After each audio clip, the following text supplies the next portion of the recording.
Assalamualaikum warahmatullahi wabarakatuh. Waalaikumsalam warahmatullahi wabarakatuh. Alhamdulillahilladzi alafa baina qulubina wa asbahna bi ni'matihi ikhwana.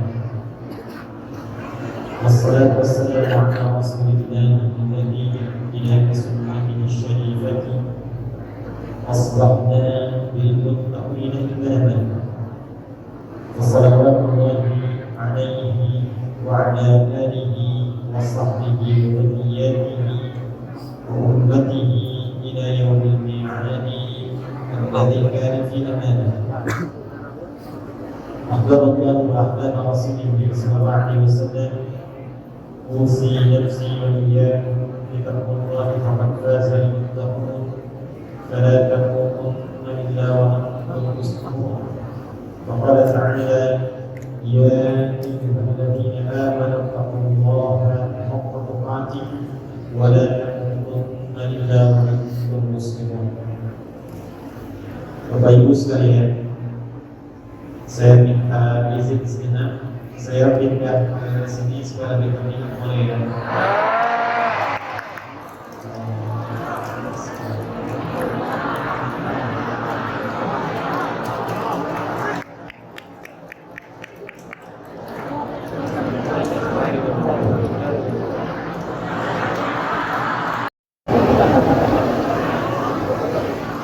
Saya memulai dari merendahkan diri dulu, karena ingin membuka dengan syukur kepada Allah, membaca ayat doa dan bersalawat kepada Rasulullah SAW, sehingga kita membaca Quran dan bersalawat tidak dalam keadaan merasa tinggi. Yang kita hormati, kita sayangi dan kita doakan semoga senantiasa dilindungi, dibimbing, diberkahi oleh Allah Subhanahu wa Ta'ala untuk memimpin kota Makmur ini sehingga senantiasa berada dalam kemakmuran dan rahmat Allah Subhanahu wa Ta'ala.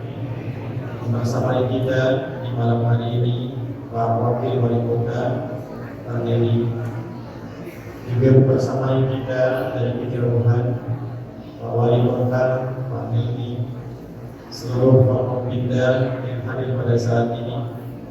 Terima kasih memberikan akses dan kenyamanan kita untuk menunaikan ta'lim kita di malam hari ini.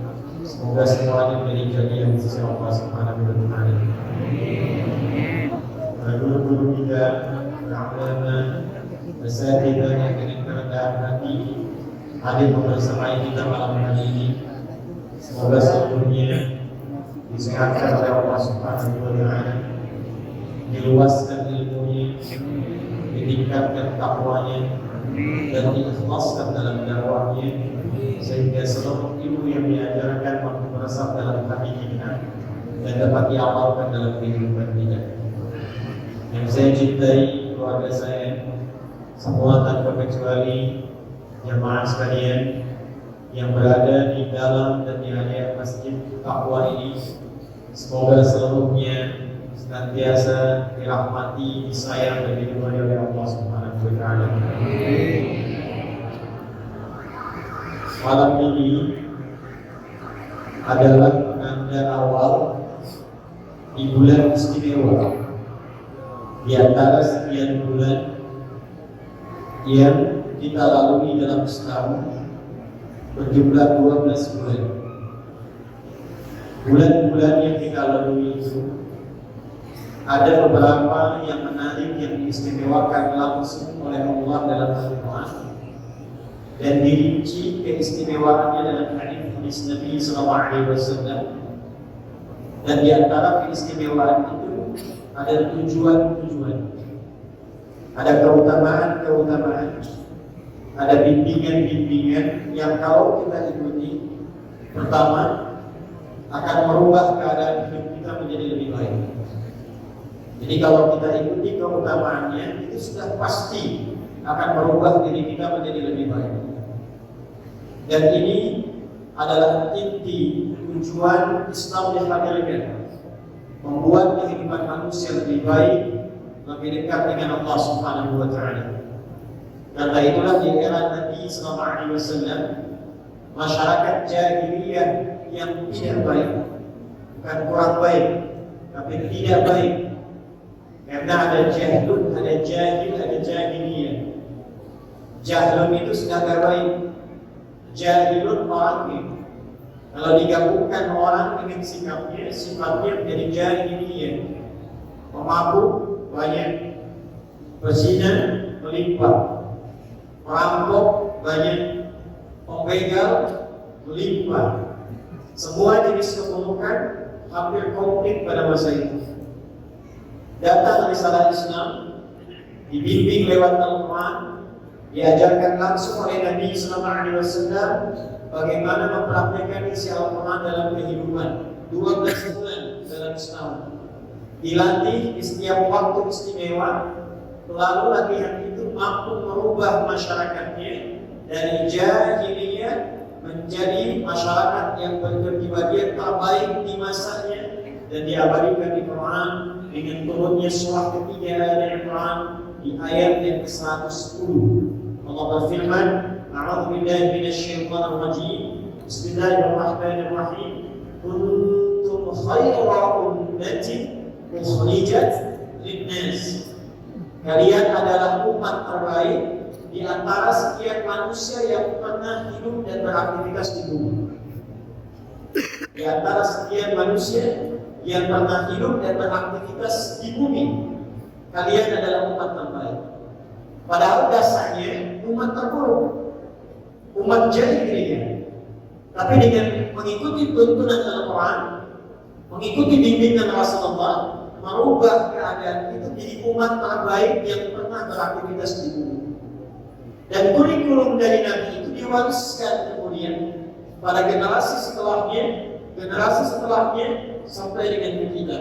Quran yang diajarkan kepada umat Rasulullah di awal masa para sahabat itu Quran yang sama yang sekarang kita baca, Quran yang sama yang sekarang kita pelajari. Hadis-hadis yang disampaikan Rasulullah SAW yang membimbing umat di masa lalu adalah hadis-hadis yang sama kita temukan dalam kitab-kitab ulama yang dibukukan dan bisa kita akses sampai dengan sekarang. Jadi kalau orang dulu pernah menjadi baik, dan bukan hanya baik, tapi ketika masyarakatnya baik, kotanya ikut maju. Nabi hijrah dari Makkah ke mana? Hijrah dari Makkah ke mana? Hijrah dari Makkah ke mana? Terjadi perbedaan pendapat di kalangan jemaah. Nabi hijrah dari Makkah bukan ke Madinah, bukan ke Madinah. Hijrahnya ke Yathrib. Yathrib itu nama salah satu anak keturunan dari Nabi Nuh alaihi salam. Ketika kapalnya sudah merapat, badainya sudah reda, menyebar keturunannya. Di antara anak beliau, keturunan beliau itu ada yang bernama Yathrib nanti. Kemudian singgah di satu tempat, masuk kosong. Maka tempat itu dinamai dengan orang yang pertama singgah padanya. Maka dikenallah wilayah ini dengan nama Yathrib. Nanti jarak Nabi Muhammad SAW dan Nabi Nuh alaihissalam itu banyak sekali, ada rentang sampai 40 generasi kurang lebih. Muhammad SAW bin Abdullah bin Abdul Muttalib bin Hashim bin Abdul Manaf bin Qusay bin Murrah bin Kilab bin Ka'ab bin Ghalib bin Fihr bin Malik bin Nadar bin Kinana bin Khuzaimah bin Mudrikah bin Ilyas bin Nizar bin Mudar bin Ma'ad bin Adnan bin Adli bin Adli bin Muqawwab bin Dawud bin Tarikh bin Ya'rab bin Yasdud bin Nabi bin Ismail alaihissalam bin Ibrahim alaihissalam bin Azar bin Nahud bin Abid bin Kinab bin Al-Fakhshad bin Sab bin Nuh alaihissalam bin Mihlail bin Syarab bin Kinab bin Al-Wath bin Adam alaihissalam. Coba ulang. Yathrib tempatnya belum maju, kotanya masih tertinggal, ekonominya masih di bawah resesi, jauh, pasarnya dimonopoli oleh Yahudi, sengketanya tinggi, 600 tahun 6 abad, Aus dengan Khazraj tak pernah akur. Kalau ada yang luka di Aus, Khazraj mesti luka. Kalau meninggal di Aus, Khazraj mesti meninggal. Konflik dua kubu besar, tidak pernah selesai. Datang Nabi SAW menerangkan isi Al-Quran, menyampaikan bimbingan lewat hadis, melewati hari demi hari, masa demi masa, 10 tahun periode kepemimpinan Nabi, berhasil bahkan hanya dalam 2 tahun merubah dari keadaan yang tadinya tertinggal, ekonominya jauh ke belakang, konflik sosialnya tinggi. Yang pertama terjadi cuma Nabi datang langsung akur. Akhra bainal muhajirin wal ansar, akhra bainal aus wal khazraj. Hal pertama yang Nabi lakukan persaudaraan. Di Pak Wali bisa melihat, ya, kalau bapaknya ingin maju, maka ekonominya berputar tinggi, pengetahuannya tinggi.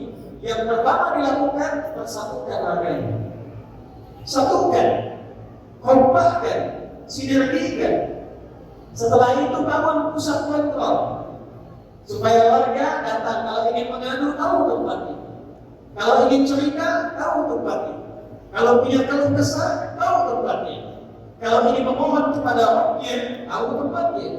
Maka tidak ada tempat yang bisa mengakomodasi semua kepentingan itu, mendekat kepada Allah, menampakkan nilai sosial, tempat untuk mengadu, tempat untuk bermuamalah dalam konteks kebaikan, dan tempat untuk mendapatkan solusi kecuali masjid. Maka yang pertama dibangun oleh Nabi SAW di Yathib adalah masjid. Maka cuma 2 tahun, roda ekonomi berputar bagus, masyarakat saling kenal, saling mencintai. Kalau ada orang viral masa itu, kalau ada orang paling istimewa adalah di Yathib. Kalau ada orang paling jujur, di Yathib. Kalau ada orang paling dermawan, di Yathib. Orang paling kompak, di Yathib. Maka berubah dari suasana kota yang mencerahkan, yang penuh dengan cahaya. Dalam bahasa Arab, kota yang mencerahkan penuh dengan cahaya, maka namanya Al-Madinah Al-Munawwarah. Jadi Madinah itu setelah risalah Islam datang, setelah bimbingannya datang. Jadi kalau ada orang masuk Islam, sekali lagi, bahkan ada orang yang sudah Muslim, sudah otomatis pasti mau. Kalau ada orang Muslim, sudah otomatis pasti membangun tempat yang dia punya. Kalau ada komunitas Muslim, sudah pasti itu tempatnya pasti bakal maju. Tapi kapan Muslim itu bisa memajukan kotanya? Kapan Muslim itu bisa jadi baik? Kapan Muslim itu bisa jadi kuat? Caranya adalah ingin kembali mempelajari kurikulum Nabi SAW. Saat itu dipraktekkan, pasti hal-hal positif tadi bisa kita raih. Dan dibawa kemana pun pasti maju. Bapak Ibu sekalian, pernah ada yang tahu Iberia tidak? Iberia. Kalau Spanyol tahu. Real Madrid tahu. Barcelona tahu. Tahu. Sevilla tahu. Ronaldo tahu. Kita di Saudi itu. Itu wilayah Portugal dan Spanyol dulu tertinggal. Namanya Iberia. Gelap. Tidak ada kemajuan. Kapan itu maju? Setelah gubernur di Afrika Utara. Jadi Afrika Utara itu dulu provinsi. Provinsi dulu di masa-masa Islam itu. Ya, apa saja nanti daerahnya? Ada Mesir, ada Libya, Tunisia, Maroko, Aljazair. Itu dulu wilayahnya provinsi Afrika Utara. Dapat permintaan dari Iberia, wilayah Spanyol, Portugal sekarang, minta dibantu, minta ditolong. Maka dikirimkan 10.000 orang di bawah pimpinan namanya Tuan Pinsia. Datang ke sana, dibantu, dibebaskan dari kewalian, ditata kotanya, sampai maju 7 abad. Tidak ada kota paling indah di Spanyol pada saat itu, bahkan di Eropa, kecuali yang dikenal dengan Andalusia. Istananya, bangunan tata kota, arsitekturnya, ya sampai dengan ke Sevilla, di sana ada istana namanya Alcázar. Sampai dengan sekarang indahnya luar biasa, arsitekturnya luar biasa, dan ditemukan banyak ulama dan ilmuwan-ilmuwan besar bahkan dari Andalusia. Kapan itu datang? Saat merubah tempatnya menjadi muslim yang benar-benar muslim. Maka pada malam hari ini saya melihat insya Allah wajah-wajahnya ini terlihat, apalagi yang dekat-dekat sini nih ya, sudah semakin bercahaya.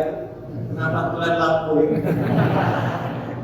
Insya Allah dari malam hari ini kita akan belajar yang dengan pelajaran itu insya Allah akan merubah pribadian kita lebih baik dan memajukan kota yang Allah amanahkan kepada kita untuk berkehidupan di sini. Nah, tidak cukup dengan amin, kita ngaji dulu ya. Baik, di antara kurikulum itu adalah kurikulum pelatihan langsung dari Allah Subhanahu wa Ta'ala yang diterangkan tentunya lewat Nabi Muhammad SAW di waktu-waktu tertentu, khususnya di beberapa waktu yang istimewa, dan kita pada malam hari ini tepat berada di hari pertama di antara sekian waktu dan bulan yang istimewa. Pelajaran kita akan memulai dengan Quran surah ke-9 At-Taubah atau Al-Bara'ah ayat 36. Tafsirnya nanti ditemukan dalam Sahih Muslim nomor hadis 1675, riwayat sahabat Abu Bakar radhiyallahu ta'ala anhu yang bernama asli sahabat Nafi' radhiyallahu ta'ala.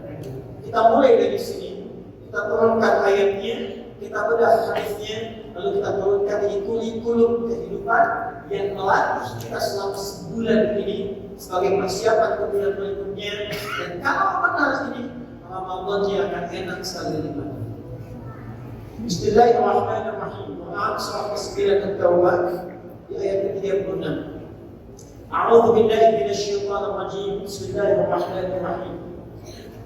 Inna 'iddatasy syuhur 'inda Allah 12 syahran fi kitabillah. Inna 'iddatasy syuhur. Aku tegaskan kata Allah.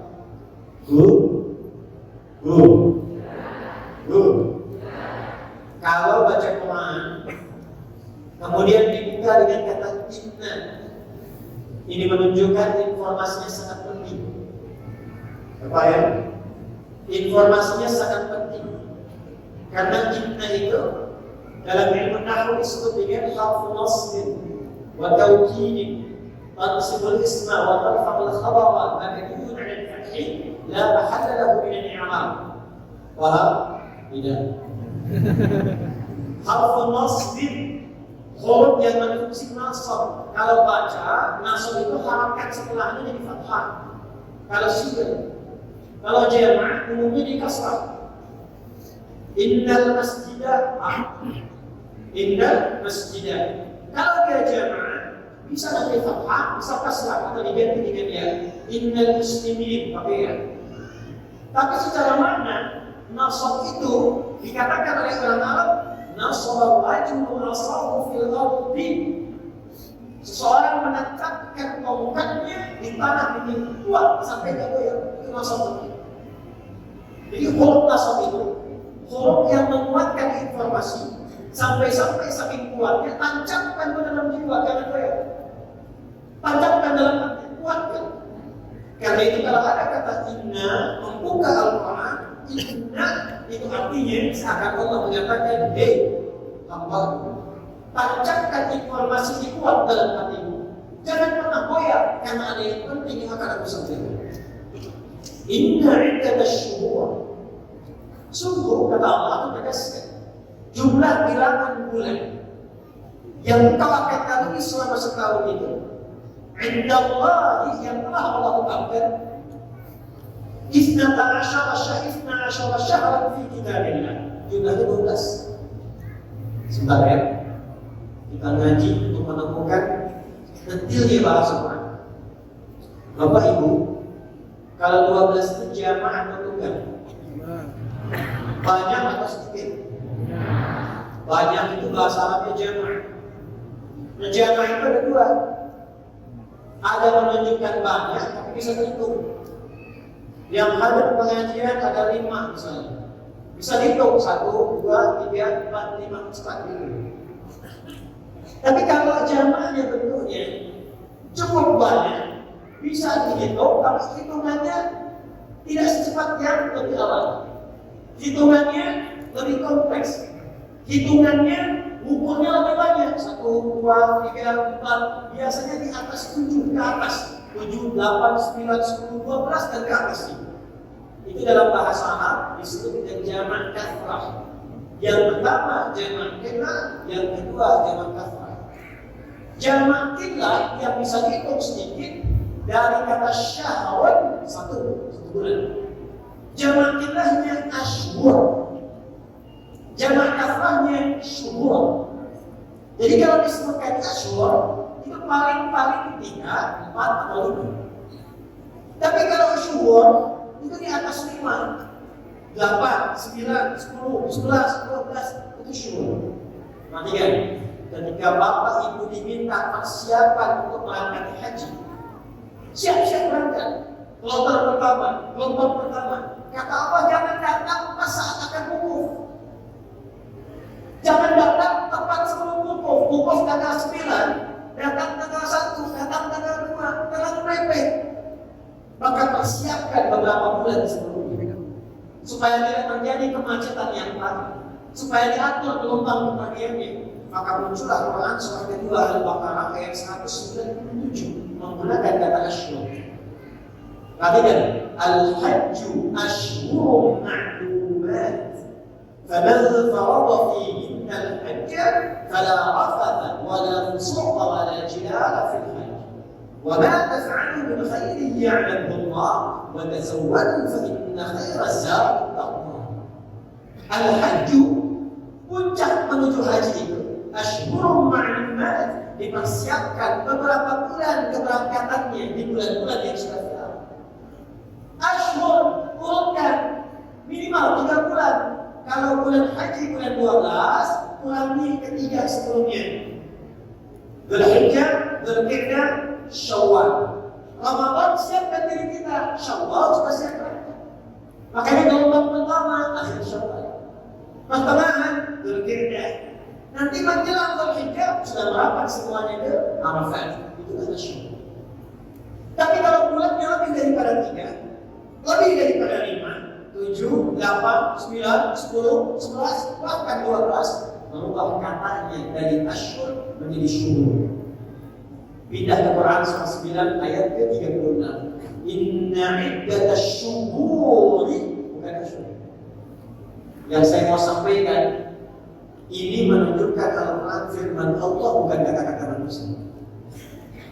Kalau kata-kata manusia, siapa yang mengajari kalau kata? Nabi nggak pernah belajar, Nabi nggak pernah sekolah. Kok bisa setiap kata sesuai dengan keperluannya? Kok bisa setiap lafaz di dalam Al-Quran maknanya sesuai dengan kebutuhannya? Maka yang dimaksud ayat ini bilangan lebih daripada 3, daripada 5, daripada 7, dan disebutkan tepat dalam Al-Quran. Inna iddatash syuhuri 'inda Allah 12 syahran fi kitabillah. Kata Allah, saya atur setahun itu, saya tetapkan sejak penciptaan langit dan bumi, bilangannya ada 12 bulan. Setahun ada berapa? Setahun ada berapa? Yang mengatur itu siapa? Yang menetapkan itu siapa? Dan tahukah kita semua, satu-satunya kitab suci yang langsung menerangkan setahun 12 bulan Al-Quran. Silakan Bapak Ibu cek, belajar baca, bandingkan. Cuma di Quran ditemukan. Romawi pernah mencoba menjadikan 13 bulan, tak bisa. Balik lagi ke 12. Artinya apa?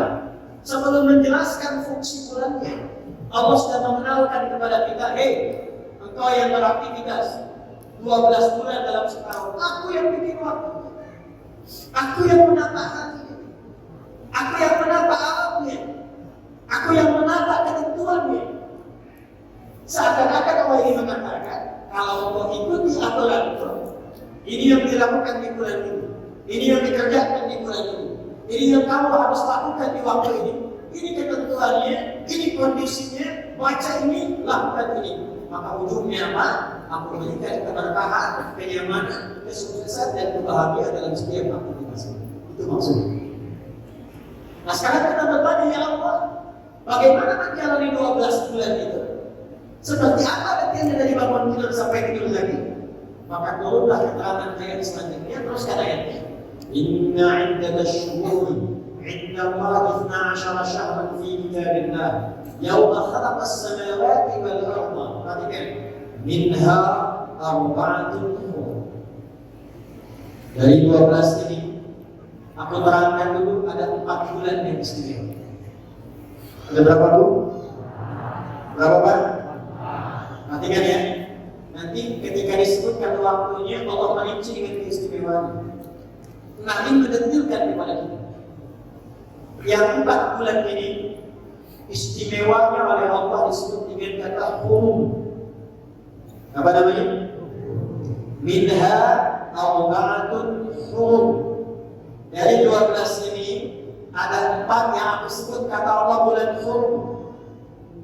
Hurum itu seakan dengan kata haram, seakan dengan kata hurmah.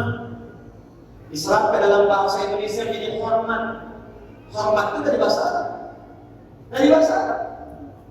Ya, dari kata hormatun. Hukum haram, haram itu dimunculkan dalam syariat, ditetapkan oleh Allah. Bukan ingin mempersulit kita, bukan. Tapi ingin menjadikan kita lebih terhormat di hadapan Allah, terhormat di kalangan manusia. Makanya muncul hukum disebut dengan haram. Awas jangan salah. Haram itu seakan dengan kata hormat. Jadi munculnya hukum haram bukan ingin mempersulit kita, bukan ingin menghambat kita beraktivitas, bukan. Untuk menjaga kita supaya tidak berbuat yang salah dan dengan kesalahan itu mengurangi kehormatan kita di hadapan Allah, mengurangi kemuliaan kita di hadapan manusia. Contoh, maaf ya Pak ya, Ibu ya, apa hukumnya mencela?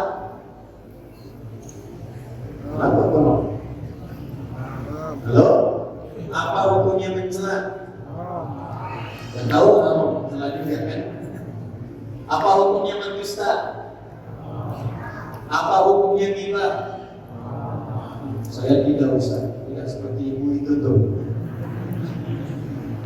Apa hukumnya hoax? Halo? Haram. Nah, kenapa jadi haram? Karena saat seseorang mencela, turun kehormatannya. Kalau nggak percaya silakan Pak Omar itu mencela tersebut. Ketika mencela, pasti ada balik dicela.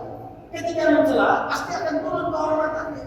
Karena Allah tidak ingin makhluknya, hambanya ini turun kehormatan, maka muncullah hukum haram. Jangan dilakukan. Nanti kamu jadi tidak terhormat. Sedangkan aku ciptakan kamu dari ujung kepala sampai ujung kaki itu sudah terhormat. Bapak Ibu sekalian, kita ini makhluk mulia. Mulia dengan firman Allah. Sejak Allah mencipta kita, melekat kemuliaan pada diri kita. Tadi dibacakan surat At-Tin, surah 95 oleh imam kita. Itu diawali dengan sumpah 3 risalah bagi terbesar. Dari Isa alaihissalam, Wat-Tini Waz-Zaitun. Nabi Musa alaihissalam, Wat-Turi Sinin. Nabi Muhammad sallallahu alaihi wasallam, wa hadzal baladin. Untuk apa 3 sumpah itu? Untuk menunjukkan kemuliaan bentuk tubuh kita saat dicipta. Laqad khalaqnal insana fi. Setelah tercipta, diberikan potensi sifat mulianya. Pindah ke dalam surah 17 Al-Isra ayat ke-70. Walaqad karramna bani Adam wa hamalnahum fil barri wal bahr. Sungguh aku ciptakan semua anak cucu Adam dengan bawaan yang mulia, ujung kepala sampai ujung kaki. Fisiknya paling bagus, makanya disebut masyar. 35 kali disebutkan dalam Al-Quran. Itu pertama diciptakan disebut masyar. Wa in qala rabbuka lil malaikati inni khaliqun basyara. Quran surah 15 ayat 28. Basyar itu tampilannya indah, halus, bagus. Yang percaya? Di Bungkulu ada kebun binatang, Pak. Ada. Coba main ke kebun binatang. Bapak Ibu cocokkan tuh. Kira-kira sama badak kulitnya harus mana? Kita sama harimau ganteng mana? Kita sama kuda kira-kira cakep mana? Kita. Ibu kalau lihat monyet kira-kira nih cakep mana? Cakep ibu kan? Jadi dari semua makhluk ini, kita ini yang terbaik. Saya memberikan rahasia nih. Tapi di antara kita sendiri. Jangan bagi-bagi orang ya, yakin ya? Tapi saya tanya dulu, sudah masuk isya belum? Lagi ya? Baik, nantinya saya akan berikan satu rahasia besar. Nanti setelah isya. Kita jaga dulu, siapkan saf dulu dalam 1 menit. Ada langsung komat, kemudian kita berikan isya berjamaah. Siap ya? Kita jeda sejenak untuk memberikan salam isya. Assalamualaikum warahmatullahi wabarakatuh.